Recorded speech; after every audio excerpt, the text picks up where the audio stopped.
기다리고 계셨을까요? 아름다운 소리책방입니다. 오늘은 2016년 부산일보 신춘문예 당선작이에요. 권희향 작가의 농담이 아니어도 충분한 밤을 읽어보겠습니다. 농담이 아니어도 충분한 밤. 권희향. 주소를 들고 찾아간 동생의 집은 6평 원룸이었다. 작은 냉장고나 구식 텔레비전 같은 것은 옵션이었고 따라서 처분해야 할 짐은 많지 않았다. 옷가지들은 내가 준 것이 대부분이었다. 책이나 일기장 같은 것도 없었다. 동생은 죽기 사흘 전에 월세를 지불했지만 집주인은 돌려주마고 했다. 하루라도 빨리 동생의 자취를 없애주길 바라는 의도가 분명했다. 나는 열쇠를 건네받으면서 정리가 다 되면 말하겠다고 했다. 그러나 주인은 하루에 한 번씩 5층 계단을 올라와 재촉했다. 하루나 늦어도 이틀. 사실을 말하면 한두 시간이면 정리할 시간으로 충분한 게 아니냐고 했다. 그러나 동생이 자살한 것에 대한 배려 때문이지 그다지 심하게 말하지는 않았다. 어제 다시 마지막으로 이틀 시간을 더 주고 다시는 올라오지 않게 해달라고 못 박았다. 늙었다고도 젊었다고도 말하기 애매한 주인 여자는 아마도 같은 방에서 연거푸 두 자매의 시체를 찾아내는 일 같은 걸 염려하는지 모른다. 남편과 아이도 매일 전화를 걸어와 빨리 집으로 돌아오라고 했다. 그제와 어제는 짜증을 냈다. 동생의 유골함은 5일째 방 귀퉁이에 놓여 있다. 어쩌면 꿈이었는지도 모른다. 사내가 내게 말을 걸어온 것은 어젯밤이라고 해야 하는지 오늘 새벽이라고 해야 하는지 그런 시간에 나는 벽을 기어오르던 사내와 눈이 딱 마주쳤다. 동생의 방은 밤에도 낮에도 밤이었다. 창에 암막 커튼이 쳐져 있어 동면하는 짐승이 되어도 좋을 만큼 어두웠다. 소음은 밤낮으로 징그럽게 귀를 지치게 했다. 컹컹 어디선가 개가 두어 번 짖었다. 나는 지난 5일간 그랬던 것처럼 오래 뒤척이다가 창문을 열었다. 어둠 속에 도시가 웅크려 있었다. 달도 별도 보이지 않았다. 도시를 쌓는 산의 실루엣과 드문드문 불빛이 새어나오는 창들은 까만 허공 속에 떠 있었다.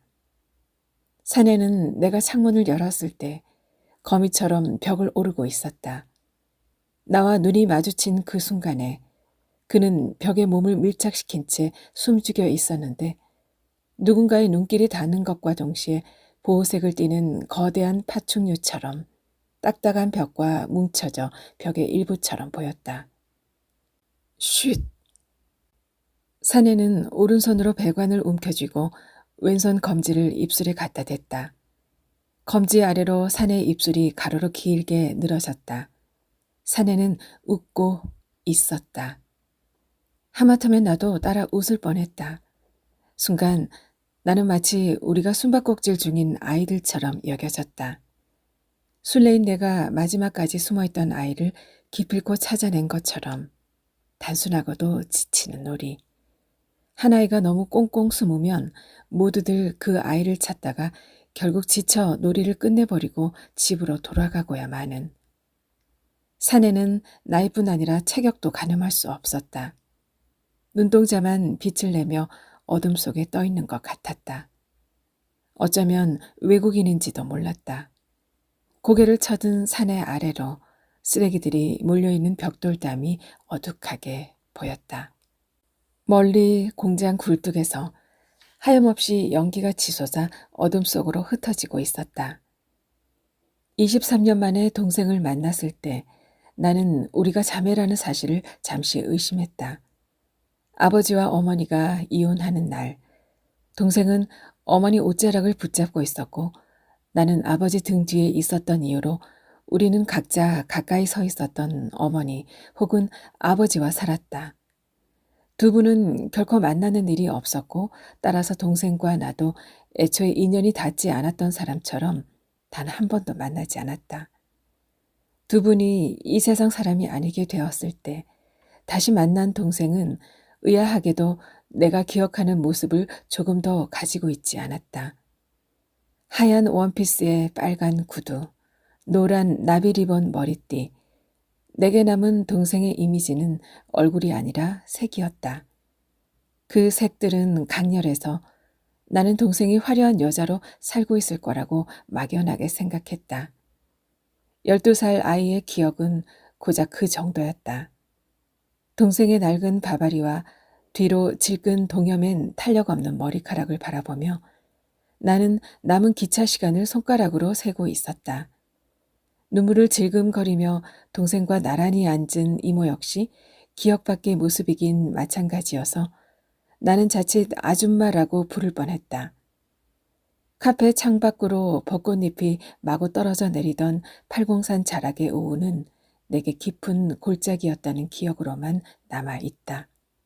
그날 아이가 문제를 일으켜 학교로 와달라고 담임이 전화를 했고 혈액투석을 받고 있던 시어머니가 응급실에 실려갔다고 시누이가 전화를 했다. 담임의 전화는 대구역에 내릴 때쯤이었고 시누이의 전화는 찻집에서 동생과 막 마주 앉을 때쯤이었다. 향기로운 산 내음을 맡으며 나는 낯선 동생의 얼굴을 찬찬히 살펴보지 않았다. 그리고 5년이 지났다. 동생의 방에서 나는 매일 오전 내내 지면을 울리는 소리를 들었다. 투다다다다, 투다다다다. 어디선가 굴착 공사를 하고 있었다. 도로가 파헤쳐지는 그 소리는 떼약볕 야구장의 함성 같았고 실책을 한 선수에게 수천 명의 관중이 일시에 퍼붓는 야유 같았다. 와, 우. 어느 날, 그리고 또 어느 날 동생은 전날 밤에 있었다는 일을 말했다. 어젯밤에 토끼를 삼켰어. 지난밤에 유산을 했어. 그런 식의 말을 들은 나는 네가 토끼를 삼켰으면 나는 코끼리를 삼켰게. 라든지 나는 날마다 인간을 하나씩 죽여. 오늘로써 4,783명이야. 같은 대꾸를 했다. 바로 그날은 동생이 간밤에 아이를 낳았어 라고 하면서 아랫배를 만져보고 어분 아이를 보듯 등 뒤를 돌아보았다. 나를 만나기 전에 동생이 자궁을 드러내는 수술을 받았다는 것을 나는 알고 있었다. 애는 어디다 버리고 왔니? 내가 그렇게 대꾸했던 것 같은데 동생은 진지한 표정으로 글쎄 어디 갔을까? 하면서 두리번거렸다. 그때까지도 나는 동생이 웃으려고 하는 줄만 알았다. 그래서 나도 함께 농담을 했을 뿐이다. 단지 농담. 의미 같은 건 없었다. 어차피 모든 것은 농담이며 농담에 의미 같은 걸 부여하지 말아야 했다. 동생이 어머니를 따라간 것도, 내가 아버지와 살게 된 것도, 우리가 23년간 만나지 못하고 산 것도, 그리고 고작 1년에 두세 번 만나는 사이가 된 것도 누군가가 작정하고 만들어낸 상황은 아닌 것이다. 그저 우스꽝스러운 농담 한마디처럼 가볍고 쉬워서 오래 깊게 되새길 만한 것이 못 되었던 것뿐이다. 그날도 마찬가지였다. 동생이 내 집으로 왔다. 내가 서울엔 무슨 일이냐고 물은 것도 잘못이었지만 동생이 볼일이라고 대답했을 때 무슨 볼일? 그렇게 물었던 건 더더욱 잘못이었는지 모른다. 나를 언니를 만나러 온 동생에게 무슨 볼일이라니. 나는 여행 간 하와이에서 구입한 코나 커피를 끓여주었고 동생은 석 잔이나 마셨다. 커피잔을 들고 소파에 깊숙하게 몸을 묻은 채 하와이가 좋더냐고 물었고 향이 기가 막히다고 감탄했다. 지나치게. 언니, 마지막 순간에 이런 향을 맡으며 눈을 감을 수 있다면 좋을 텐데. 그치? 황홀할 것 같잖아. 캐나다에서 한때 가장 인기 있었던 죽는 방법이 뭔 줄 아니? 내가 물었을 때 동생은 눈치 빠르게도 그 방법이 커피와 관련된 건지 되물었다. 질소와 관련된 거야. 나는 동생의 잔에 커피를 더 부어주면서 말했다. 그 외에 너도 들어봤을걸? 탈출 봉지라고, 마지막 비상구라고도 하고 오스트레일리아 봉지라고도 한다나? 언젠가 그 나라에서 시판하려고 했댔잖아. 결국 법이 막았지만. 탈출 봉지? 근데 질소는 뭐야? 비닐봉지 같은 것에 드로스트링을 이용하는 건데 산소 부족에 의한 패닉 상태를 줄이기 위해 질소를 봉지 안에 넣어준대. 그러면 아주 편하게 숨이 멎을 거라나? 나는 어디선가 본 얘기를 했다. 죽고 싶어하는 많은 인간과 돈벌이에 환장한 인간과 죽음의 자유까지 구속하는 법에 대해 말하려는 게 아니었다. 그저 하와이와 커피와 농담이었다. 그렇게 동생과 나는 가벼운 농담밖에 주고받을 수 없는 사이였다. 질소 대신 커피? 더욱 황홀할 거다. 뭐 이런 얘기? 그렇게 말하며 동생은 정말 즐거워했다. 적어도 그날 밤 그렇게 죽을 사람은 아니었다. 동생은 커피를 마시다가 불현듯 베트남 쌀국수가 먹고 싶다고 했다. 집 근처 작은 식당의 베트남 쌀국수 맛이 기가 막히다고 한번 같이 먹자고 했다. 나는 그런 나라 음식이 맛있으면 얼마나 맛있겠느냐고 고작 국수 한 그릇 먹겠다고 서울에서 대구까지 갈 수는 없는 일이니 언제 기회가 있으면 그러자고 했다. 그러나 동생과 나에게 뭘 먹으러 같이 가자는 말은 그저 말 그대로 언제 한 번의 기약 없는 그야말로 지키지 않아도 무방한 약속이었다. 동생은 남편이 퇴근하기 전에 일어섰고 나는 자고 가라는 식의 말로 붙잡지 않았다.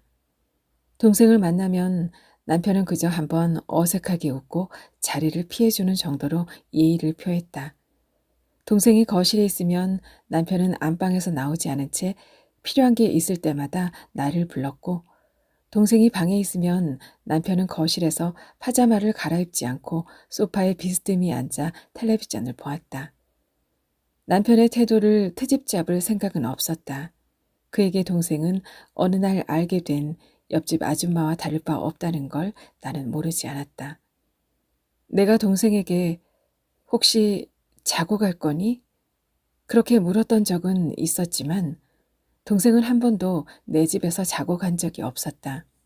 나 역시 남편의 승진과 아이의 진학 문제를 앞둔 주부답게 충실히 가정을 지켰기 때문에 동생의 집에 내려간 적이 없었다. 가져가라고 싸준 커피는 동생이 간 뒤에도 그대로 소파에 놓여 있었다. 동생은 죽었다. 바로 그날 밤에. 밤에 길을 나선 것은 잘못이었다.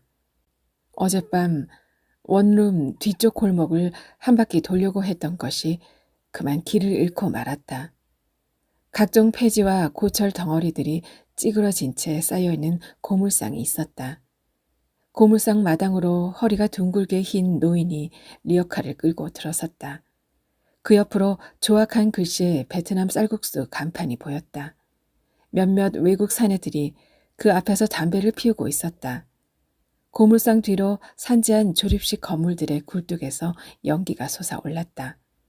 연기들은 검고 희거나 혹은 회색, 덜어는 푸른빛을 띠었지만 모두 한 방향으로 피어올라 허공을 떠돌다 사라졌다.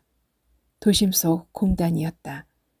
온갖 소음 덩어리들이 무리지어 몰려다니다가 무수한 자동차 소리에 맥없이 섞여 들었다.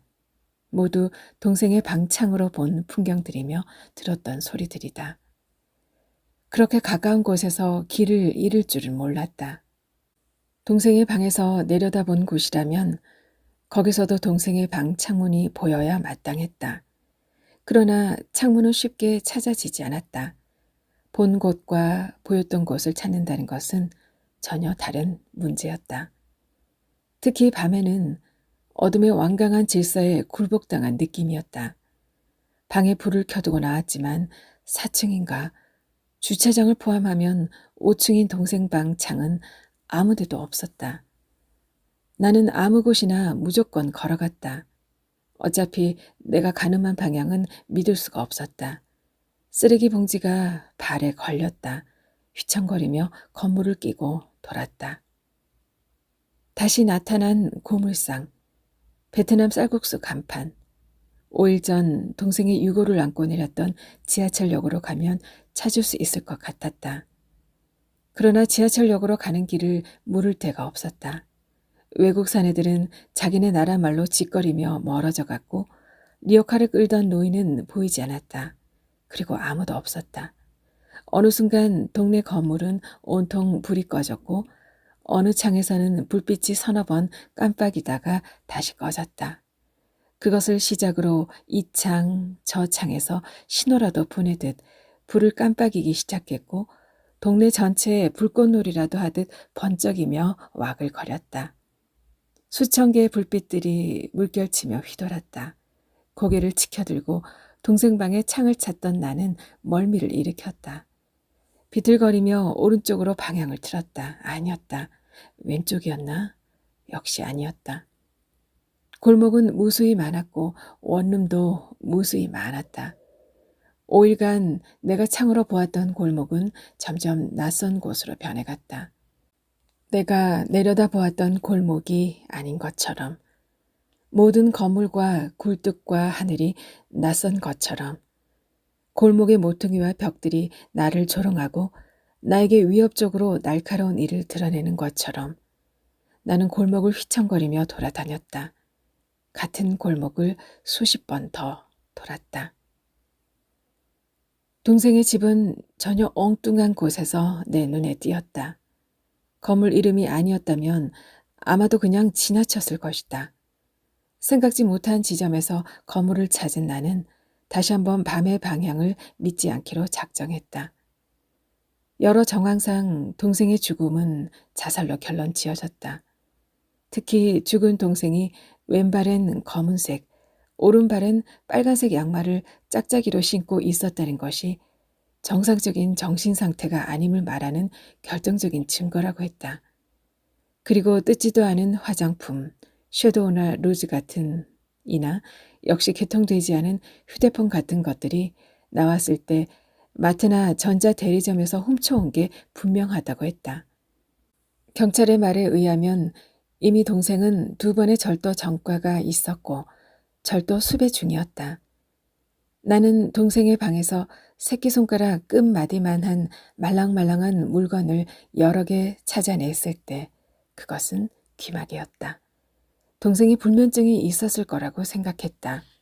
그리고 커피와 잠의 상관관계에 대해서가 아니라 귀마개와 짝짝이 양말의 관계에 대해 잠시 생각했다. 인터폰 화면은 남자의 얼굴에서 신분증으로 바뀌었다. 찾아온 사람은 2이었고 경찰이었다. 아침 9시가 조금 넘었다. 지난밤에, 아니 새벽인가에 혹시 창밖에서 무슨 소리 같은 거 못 들었나요? 나는 잠시 인상을 찌푸렸다. 다시 그들의 입이 달싹거렸을 때 나는 귀 속에 손가락을 집어넣어 귀마개를 끄집어냈다. 뭐라고 하셨나요? 못 들었어요? 경찰 중 하나가 짜증내듯 소리를 높였다. 이 건물에서 사람이 떨어졌어요. 밤에 소리 같은 거 가령 비명 소리라거나 싸우는 소리라거나 뭐 그런 소리 들은 거 없냐고 물었잖아요. 그들은 떨어진 높이가 몇 층이라는 말은 하지 않았다. 나는 손바닥을 펴서 그들에게 보여주었다. 보시다시피 이런 상태라서요. 2 경찰은 성큼 다가와 내 손바닥을 내려다 보았다. 원뿔형의 귀마개 2개가 손바닥에 놓여 있었다. 이게 귀마개인가? 얼굴이 동글납작한 경찰이 귀마개를 잠시 바라보다가 이런 걸 왜 하죠? 하고 말했다. 곁에 경찰이 가는 눈을 빛내며 다가섰다. 그는 동료의 질문보다 자신의 질문이 수사에 도움이 된다고 믿는 눈치였다. 죄송한데 얼마 전에 동생분이 여기서 주인한테 들었어요. 그거랑 상관 있는 일인가요? 아니, 그런 건 아니지만, 그런데 여기 사시는 게 아니라던데, 왜 여기 계시는 거죠? 짐 정리가 덜 되어서요. 내 말을 듣고 동글납작한 경찰이 집안을 슬쩍 훔쳐보고는 내 연락처를 달라고 했다. 휴대폰 번호와 이름을 받아 적은 그는 잠시 고개를 갸웃하더니 아무 소리도 못 들었단 말이죠? 라며 다시 차트에 뭔가를 끄적였다. 그리고 정말 아무 소리도 하다가 볼펜으로 차트를 톡톡 치며 야릇한 눈빛으로 나를 바라보았다. 인터폰 소리는 어떻게 들었죠? 저는 인터폰 소리를 듣고 문을 열었다고 말하지 않았는데요. 좀 전에 차트에 뭔가 기입했던 남자가 고개를 끄덕이며 또 뭔가를 적어 넣었다. 혹시 뭐든 생각나면 이리로 연락하세요. 나는 명함을 받아 슬쩍 훑어본 다음 신발장 위에 올려놓았다. 그는 뒤로 돌아서다가 다시 몸을 돌렸다. 아, 그리고 밖에 나가실 땐 귀마개 하시면 위험합니다. 물론 잘 아시겠지만. 그때 다른 경찰관은 앞집 초인종을 누르고 있었다. 죽었나요? 나는 그렇게 물으려다가 문을 닫았다. 걸쇠도 걸었다. 그리고 인터폰으로 다가가서 현관이라고 쓰인 버튼을 눌렀다. 7cm가량의 화면에 경찰의 뒤통수가 나타났다. 문을 열고 고개만 내민 앞집 사람은 필리핀 남자처럼 보였다. 나는 문 쪽으로 가까이 다가가 귀를 기울였다. Come here. 우리 몰라요. 밤에 일해요. 또이 매과. 피곤해요. 다시 화면에 눈길을 주었다. 필리핀 남자는 양손을 펴서 흔들어 댔다.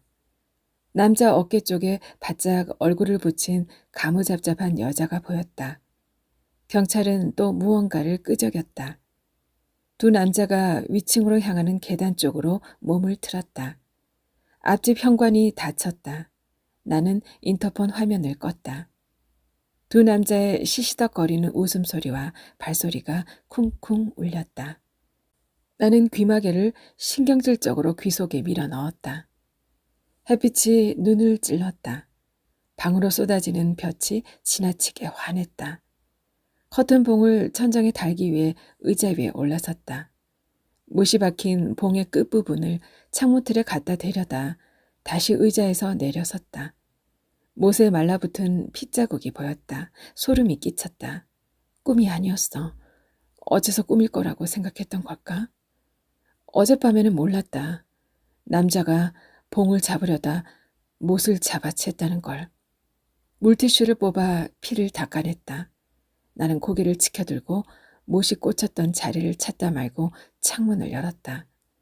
고개를 빼고 밑을 내려다 보았다. 담벼락 아래는 페트병과 담뱃갑 같은 쓰레기들이 몰려 있었고 그 주위로 노란 폴리스 라인이 둘러쳐져 있었다. 어디선가 날아온 하얀 꽃잎들이 쓰레기가 있는 바닥을 덮었고 허공에 휘날렸다. 벚꽃이 지고 있었다. 속임수처럼 라일락 향기가 어지럽게 몰려왔다. 나는 상체를 창밖으로 완전히 내민 채 몸을 비틀어 위를 올려다 보았다. 시멘트 벽은 위로 한층 더 뻗어 있었다. 벽을 주먹으로 두드렸다. 견고했다. 동생의 말에 의하면 어머니는 3번의 동거와 역시 3번의 이별을 거쳤다고 했다. 아버지를 포함하면 4번, 아버지가 평생 되씹던 어머니의 바람길을 확인하는 것 같았다.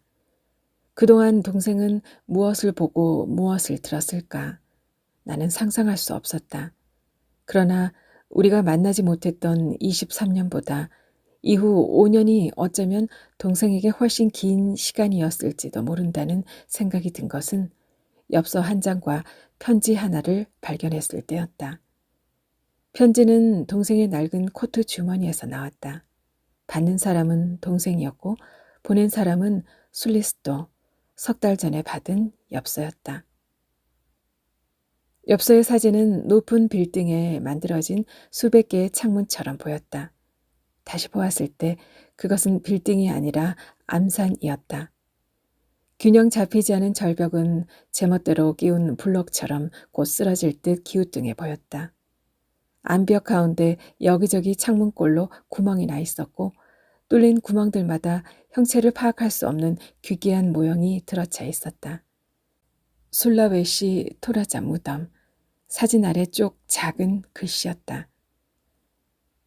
여기는 내 고향입니다. 당신이 꼭 와보고 싶다고 한 곳입니다. 여기 사람들은 돌산에 구멍을 내서 시체를 묻기도 합니다.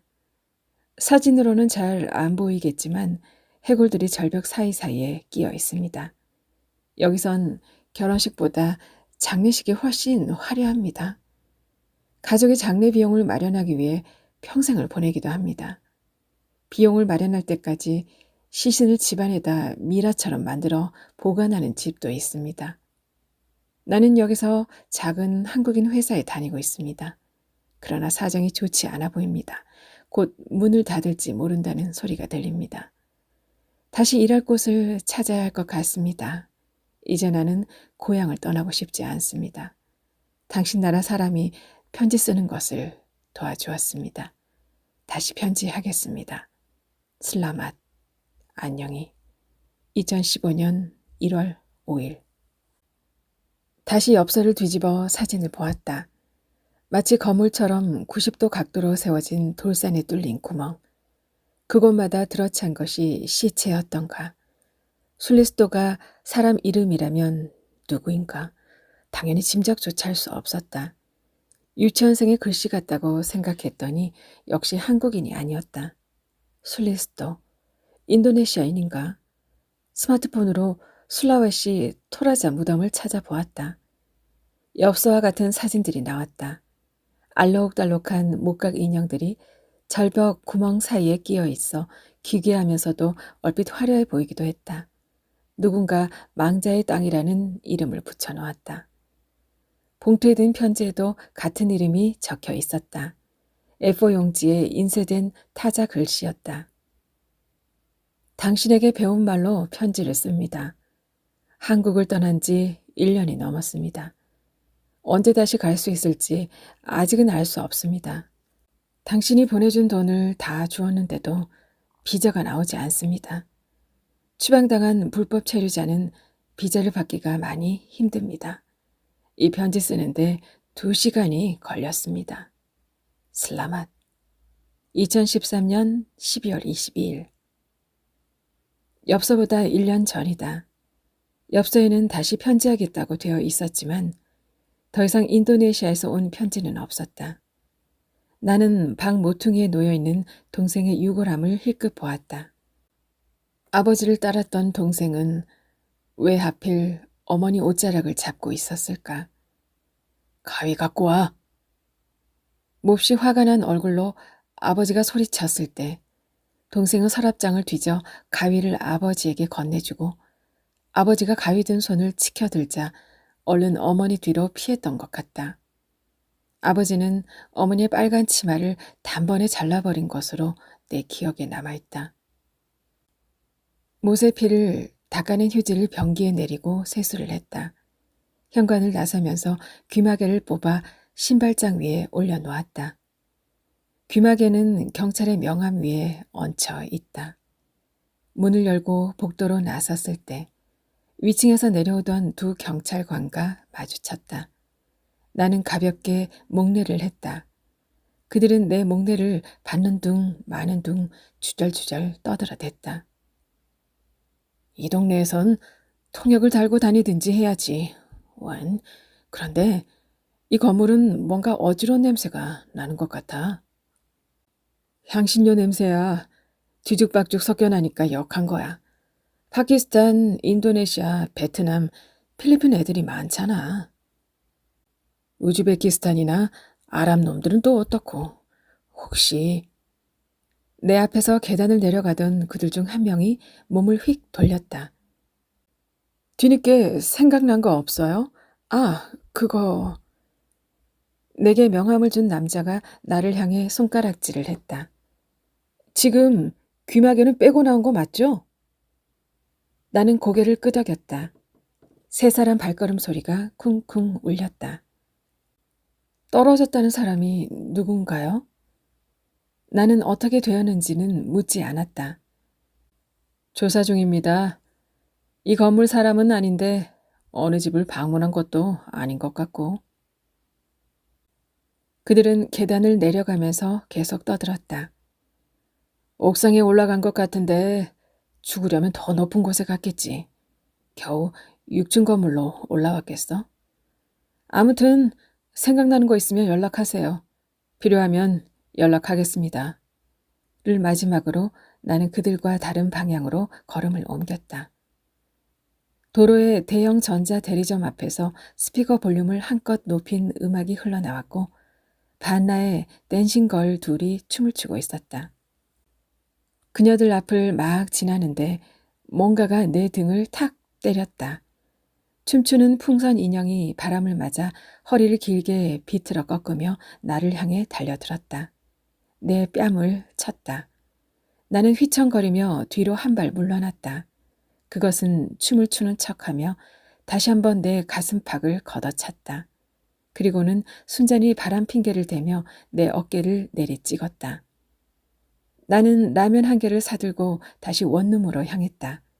내 앞으로 히잡을 두른 아랍계 여인이 마트 봉투를 들고 걸어갔다.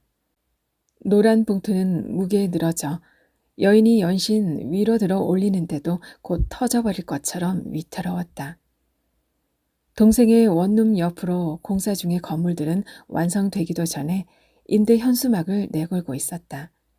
담이 되기 위한 벽돌들이 내 키 높이로 쌓여 있었고 그 옆에 반죽하다만 회색 시멘트 더미가 놓여 있었는데 물을 끼얹어 놓은 꼭대기 부분이 마치 분화구처럼 파여 작은 화산처럼 보였다.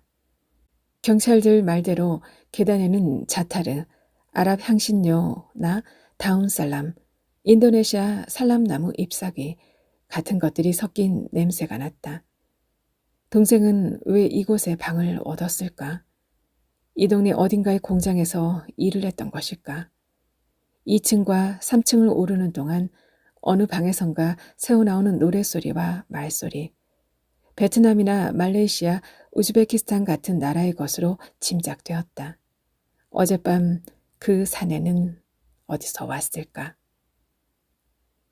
사내의 손은 곧 내가 서 있는 창틀에 닿을 듯했다. 사내는 5층 창틀에 손을 짚거나 다시 가스 배관을 타고 내려가지 않고 여전히 벽에 찰싹 붙어 나를 올려다보기만 했다. 쉿! 사내는 두 번째로 뾰족이 내민 입술 중앙으로 손가락을 가져갔다. 조용히. 사내는 쩔쩔매는 듯하면서도 위협하는 듯 보였다. 나는 숨이 턱 멎는 것 같았지만 아무런 표정 없이 사내를 바라보았다. 저 남자는 지금 이 시간에 왜 저기에 저렇게 위험한 벽에 매달려 있을까? 도대체 무엇을 하려는 걸까? 나는 깊숙이 숨은 마지막 아이를 기어코 찾아낸 술래처럼 사내를 향해 손가락질을 했다. 사내의 큰 눈동자가 일그러졌다. 그러다가 다시 빙그레 웃었다. 그리고 아래를 내려다보다가 다시 위를 올려다 보았다. 사내는 마치 술래에게 들켰는데도 자기 몸을 터치하지 않으면 게임이 끝난 게 아니라고 말하는 듯 보였다. 누구세요? 내 목소리는 떨렸다. 합당한 질문이 아니었다. 도둑이라고 외치든지 그냥 그대로 창문을 닫든지 그랬어야 했다. 아니, 그러려고 했다. 하필 내가 막 문을 잡으려고 하는 순간 사내가 입을 열었다. 지금 몇 시인가요? 나지막한 속상임이었다. 나를 얕잡아 보고 있는 것이 확실했다. 타인의 공간을 침범하려는 자가 할 소리는 분명 아니었다. 나는 남자 뒤로 공장에서 치솟고 있는 연기를 보았다. 어디선가 희미한 향신료 냄새가 올라오는 것 같았다. 그리고 사내의 얼굴을 다시 보았을 때 어이없게도 내 집 소파에 쪼그려 커피를 홀짝이던 동생을 보고 말았다. 동생은 댁으로 돌아갈 기차표를 확인하며 내게 시간을 묻고 있었다. 나는 대답한다. 지금 나서야 해. 기차 놓치지 않으려면.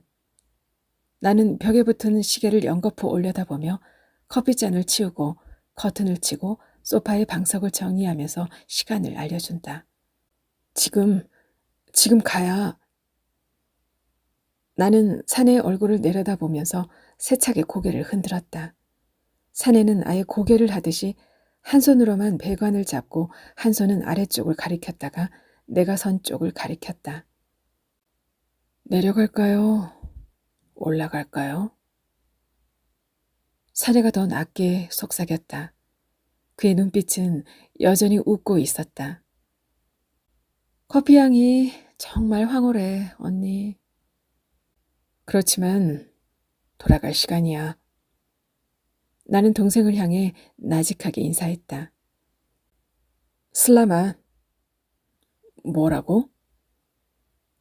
안녕히 가라고, 이 새끼야. 나는 창문을 닫으려고 했다. 그런 다음 잠금쇠를 3개 젖혀버리려고 했다. 그러나 사내의 손이 순식간에 내 눈 앞에 창틀을 짚었다. 그래서 나는 문을 닫는 대신 창 위쪽에 힘없이 고정되어 있던 커튼봉을 정신없이 잡아당겼다. 투두둑. 핀에 걸려있던 암막천이 한쪽으로 주르르 쏠렸다. 쏠린 천을 뭉쳐 내 겨드랑이에 끼우고 두 손으로 봉을 꽉 움켜 잡았다. 그리고 침입자를 향해 겨누었다. 사내는 순간적으로 몸을 낮추었다. 창틀을 잡았던 손도 아래로 내렸다. 씨, 내려가면 될 거 아니야. 사내의 입술이 일그러지더니 발을 내디딜 곳을 찾느라 허둥대며 고개를 숙였다. 나는 긴 봉을 창밖으로 내밀었다. 봉 끝이 배관을 잡고 있는 사내의 주먹에 닿았다. 사내는 순간적으로 봉 끝을 잽싸게 움켜잡았다. 내가 잡고 있는 봉의 무게가 느껴지며 휘청 들려 올라갔다. 나는 창틀에 봉을 바짝 붙이고 두 팔꿈치로 그것을 세게 눌렀다. 사내가 아 하며 낮게 비명을 내뱉고 봉을 다시 놓았다. 거기에 튀어나온 못이 있었고 사내가 그것을 움켜잡았다는 것을 나중에 알았다. 나는 그 틈을 놓치지 않고 봉 끝으로 사내의 가슴을 겨냥했다. 나는 막대를 쥔 손에 한껏 힘을 주었다. 사내의 몸은 점점 뒤로 젖혀졌다. 그는 겨우 한 손으로 배관을 쥐고 발은 허공에서 빙빙 돌았다. 나는 조금씩 손에 힘을 더 주었다. 조금 더 이를 악물고 봉을 밀었다. 배관에서 사내의 손이 떨어져 나갔다. 나는 눈을 감지 않았다. 그리고 내 눈에서 사내가 보이지 않게 되었을 때 나는 숨을 헐떡거리면서 낮게 중얼거렸다. 이 밤에 도대체 왜 나한테 농담을 하는 거지? 나는 창문을 닫고 잠금쇠도 걸었다. 그리고 기마개를 끼우고 유골단지를 거꾸로 들고 비닐봉지에 쏟아 부었다. 눈물이 사정없이 흘러내렸다. 멀리서 새벽이 천천히 오고 있었다. 라면 봉지를 뜯다 말고 나는 동생의 뼈가루가 든 봉투를 들고 다시 현관을 나섰다. 1층 계단에서 주인 여자를 만났다. 그녀는 밀대로 복도 구석구석을 닦아내고 있었다. 나는 조금 빠른 걸음으로 계단을 내려섰다. 거기요, 잠깐만. 주인이 불렀다. 오늘 중으로 비워드릴게요. 아니, 지금 바로. 나는 빠르게 그녀의 말을 막았다. 밀대를 든 채 나를 빤히 쳐다보고 있는 그녀를 뒤로하고 나는 다시 계단을 내려섰다. 도대체 이게 뭔 일이래? 2번씩이나. 나는 아무것도 묻지 않았다. 주인의 투덜거리는 소리가 빠르게 멀어져 갔다. 동생의 원룸 근처에 공사 중인 건물은 세 곳이었다. 최신식 풀 옵션이라는 글씨가 보였다. 외국인 근로자 환영이라고 적힌 현수막이 바람에 풀럭였다. 나는 좀 전에 보았던 시멘트 더미 쪽으로 걸음을 옮겼다. 휴식 시간인지 인부들은 보이지 않았다. 여전히 회색 시멘트는 분화구를 머금고 있었다. 삽이 한 자루 꽂혀 있었다. 이 시멘트는 마무리 공사에 쓰일 것이다. 벽이 되어 내내 도시의 귀퉁이를 차지할 것이다. 누군가는 자살하고 공단이 헐리고 도시가 없어질 때까지 굳건히 남아 모든 것을 다 보고 들을 것이다. 우연한 일로든 운명 같은 일로든 행복한 일로든 이 도시가 내뱉는 온갖 떠들썩한 소리들을 단 한마디도 놓치지 않을 것이다. 나는 들고 온 봉지를 열어 동생의 뼈가루를 시멘트 위 분화구 모양 속으로 쏟아붓고 꽂혀있던 삽을 뽑아 한번 뒤적였다. 이봐요, 거기. 굵은 목소리가 들렸다. 나는 급히 손에 든 삽을 있던 자리에 다시 꽂았다. 어이, 거기 아줌마. 휴식을 끝낸 인부가 실실 웃으며 다가왔다. 거기서 뭐 하는 거요? 어젯밤 나는 아무것도 듣지 못했다. 갈래갈래 찢긴 몸을 온통 바람에 내맡긴 채 떨어져 내리는 벚꽃의 농담 같은 함성을 느꼈을 뿐이다. 나는 인부의 말을 듣지 못한 척 몸을 돌려 베트남 쌀국수집을 향해 휘적휘적 걸어갔다. 잘 들으셨나요? 권희양 작가님은 제게 직접 책을 보내주셨어요. 2021년 우수출판 콘텐츠 선정작이기도 한데요. 권희향 소설집 농담이 아니어도 충분한 이란 책입니다. 작가는 2016년 부산일보 신춘문예에 읽어드린 농담이 아니어도 충분한 밤이 당선되면서 작품 활동을 시작했습니다. 2016년 가난한 문장에 매달린 부호의 형태에 관하여로 시문 문학상을, 2019년 모든 것은 레겐다에 있다로 현진건 문학상 우수상을 수상했습니다. 낭독을 허락해 주신 권희양 작가님, 감사합니다.